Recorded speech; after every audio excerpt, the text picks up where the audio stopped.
कागजों से निकलकर जमीन पर कब ये घोषणाएं हकीकत होंगी, अभी भी कहना मुश्किल है। लेकिन क्या वाकई में राजस्थान में आने वाले दिनों में 33 की जगह 37 या फिर और ज्यादा जिले होने वाले हैं? क्या वाकई में सरकार की कोई ऐसी योजना है कि वो नए जिलों की घोषणा करेगी?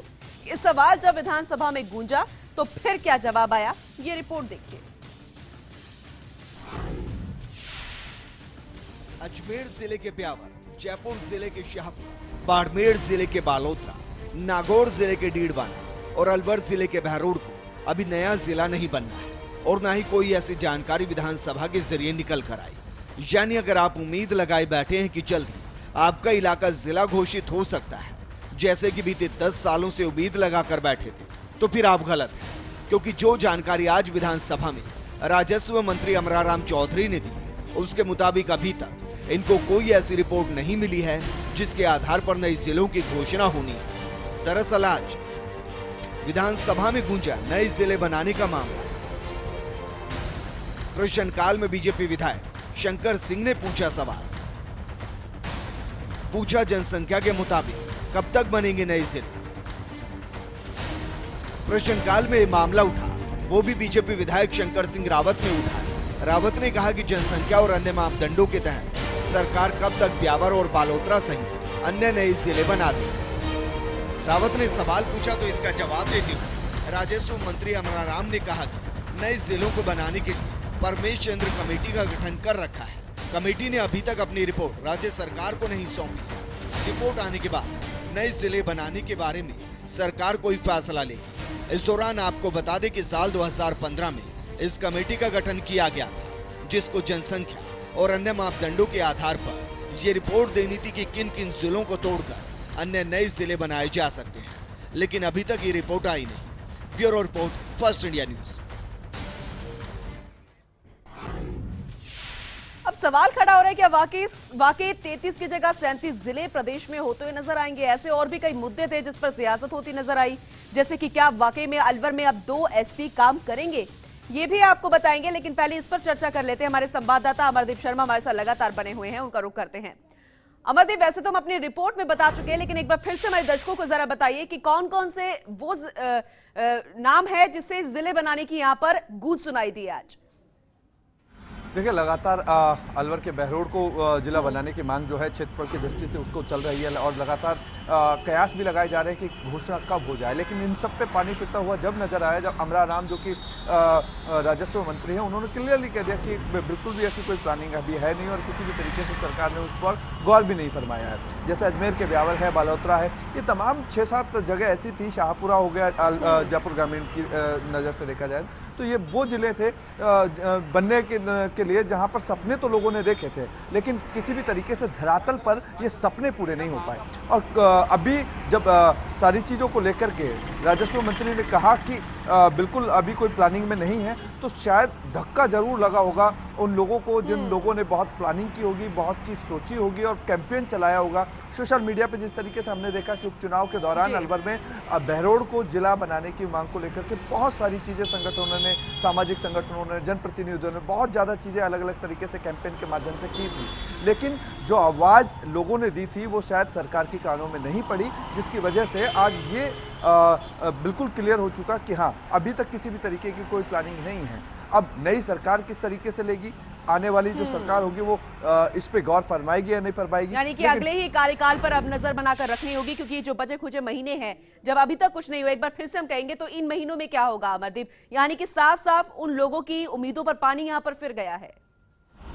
बिल्कुल, उम्मीदों पर पानी जरूर कहेंगे फिर गया, क्योंकि जिस तरीके से अभी बचे हुए पेंडिंग गवर्नमेंट के महीने हैं उसमें कुछ ज़्यादा कुछ होने जाने वाला है नहीं, क्योंकि सितंबर में आपकी आचार संहिता लग जाएगी। इससे पहले आपका सेशन भी चल रहा है, चुनावी कैंपेन भी आपको तैयार करनी है, संगठन की चीज़ों पर भी ध्यान देनी है और साथ साथ में जो प्रदेश की जनता है उसके लिए क्या आप कर रहे हैं वो चीज़ बताना, ब्रीफिंग करना बहुत ज़्यादा ज़रूरी है। क्योंकि शहरी जो लोग हैं, शहरी वातावरण में है, सोशल मीडिया पे वो बहुत सा ज़्यादा चीज़ है, लेकिन एक तबका ऐसा है जो सोशल मीडिया पे नहीं है। किसान वर्ग जिसको बहुत ज़्यादा ज़रूरत है कि इस बजट में हमारे लिए था क्या, हम इसको करें क्या और इसमें हम इस चीज़ को महसूस कैसे करें, क्योंकि जिस तरीके से कंफ्यूजन में अभी किसानों को रखा है, उन किसान समझ ही नहीं पा रहे कि हमको फायदा मिला है या हमारे साथ। उनका गुस्सा भी अभी इन दिनों देखने को मिला और उसके गुस्से को दबाने की कोशिश भी यहाँ पर बाकायदा की गई थी। आप हमारे साथ बने रहिएगा अमरदीप, बेरोजगारी पर भी आपसे चर्चा करेंगे क्योंकि राजस्थान में बेरोजगारी जितना बड़ा मुद्दा है उतना ही बड़ा मुद्दा है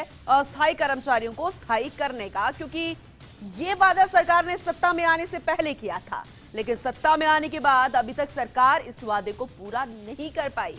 आज किसने इस मामले को उठाया और सरकार की तरफ से क्या जवाब दिया गया, पहले जरा ये रिपोर्ट देखिएगा।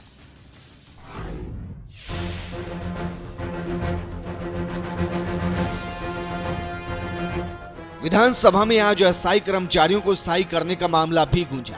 विद्यार्थी मित्रों, पैरा टीचर्स, कंप्यूटर टीचर्स और अन्य दूसरे अस्थायी कर्मचारियों को नियमित करने का मामला उठा। शून्यकाल में कांग्रेस विधायक गोविंद डोटासरा ने मामला उठाया।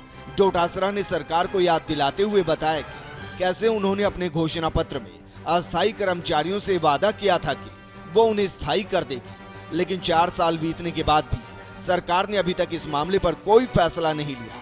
ऐसे में क्या सरकार अपना वादा भूल गई? विधानसभा में गूंजा अस्थायी कर्मचारियों का मामला। विधायक गोविंद डोटासरा ने सरकार को दिलाया याद। घोषणा पत्र में किया था स्थायी करने का वादा। 4 साल बीत जाने के बाद भी सरकार ने पूरा नहीं किया वादा। गोविंद डोटासरा ने शून्यकाल में मामला उठाया और कहा कि सरकार ने अपने घोषणा पत्र में इन्हें स्थायी करने का वादा किया था, लेकिन मामले में गठित कमेटी गृह मंत्री गुलाबचंद कटारिया के की अध्यक्षता में बनी कमेटी ने अपनी रिपोर्ट अभी तक सौंपी नहीं है। ऐसे में बेरोजगार सरकार के फैसले का इंतजार कर रहे हैं। सरकार आखिर कब तक मानदेय की बजाय इन्हें नियमित करेगी? डोटासरा के शून्यकाल में उठाए मामले का जवाब देते हुए ग्रामीण विकास एवं पंचायत राज मंत्री ने कहा कि सरकार ने विद्यार्थी मित्रों की बकाया वेतन देने के लिए विशेष फंड का प्रावधान किया है। वहीं बचे हुए विद्यार्थी मित्रों को सरकार जल्द समायोजित करने की तैयारी कर रही है। Bureau report, first India news. संवाददाता अमरदीप शर्मा हमारे साथ लगातार बने हुए, उनकी तरफ रुख करते हैं। अमरदीप, ऐसे न जाने कितने मुद्दे हैं या फिर ये कहे कि सरकार की ऐसी घोषणाएं हैं जो पूरी नहीं हुई और उनको बार बार याद दिलाने की विधायक साहब कोशिश कर रहे हैं। अस्थायी कर्मचारियों को स्थायी करने की नियुक्ति की मांग लगातार यहां पर खुद वो कर्मचारी करते नजर आ रहे हैं, लेकिन उसे भी नहीं सुना गया। आखिर कब सुनेगी सरकार? हर कोई यही कह रहा है। देखिए, अस्थायी कर्मचारियों की मांग आज की नहीं है, बहुत पुरानी मांग है। जब सरकार ने वादे किए थे अपने घोषणा पत्र को लेकर के, सरकार बन भी गई, लेकिन इसी 4 साल में करीब 10 बार बीजेपी मुख्यालय पर धरना प्रदर्शन हुए, घेराबंदी भी हुई बेरोजगारों की तरफ से। बेरोजगार संघों की जो आवाजें थी वो बहुत ज़्यादा लंबे लेवल तक रही। उपचुनाव में भी उसका एक तबका था, जहां एक तरफ बेरोजगार संघ के अध्यक्ष उपेंद्र यादव, उन्होंने भी इलेक्शन में कांग्रेस को सपोर्ट किया और उसका नतीजा और खामियाजा जो है वो बीजेपी को भुगतना पड़ा।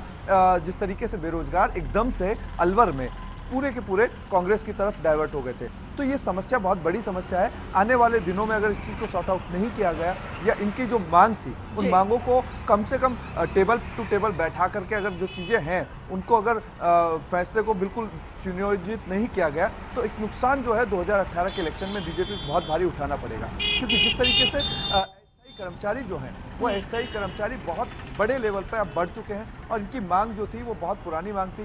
कांग्रेस के अंतिम दौर में भी अगर पिछले कार्यकाल की अगर कांग्रेस की बात करें तो कांग्रेस के पिछले कार्यकाल से लेकर के अब बीजेपी ने जो उस चीज़ को बुलाने की कोशिश की थी अपने इलेक्शन में, तो उस 2013 के इलेक्शन में अब वो चीज क्लियर होकर के आ रही है कि वादे जो थे वो वादे सिर्फ वादे ही थे और वादे और वादों को सिर्फ आश्वासन देके खत्म नहीं करना चाहिए, उसे पूरा भी करना होता है। लेकिन अब खामियाजा भुगत चुकी है सरकार। देखने वाली बात होगी कि कैसे अब आगे इसे लेकर चलने वाली है। अमरदीप, आपके पास एक बार फिर से लौटेंगे।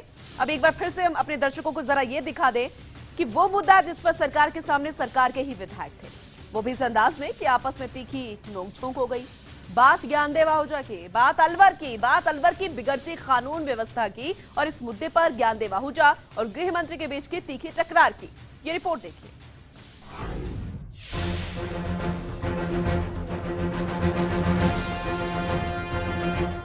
अलवर में गो तस्करी और वाहन चोरी के बढ़ते अपराध को देखते हुए एक और एसपी लगाने का मामला गूंजा।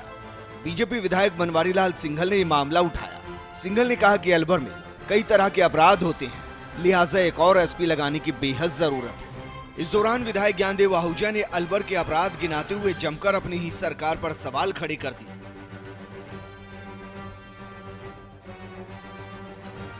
आहूजा ने कहा कि राजस्थान में सबसे ज्यादा सट्टा अलवर में होता है। गौ तस्करी और वाहन चोरी तेजी से बढ़ रही है। 11 तरीके के संगीन अपराध फल फूल रही हैं। अलवर एसपी पर फिर से गंभीर आरोप लगा दिए।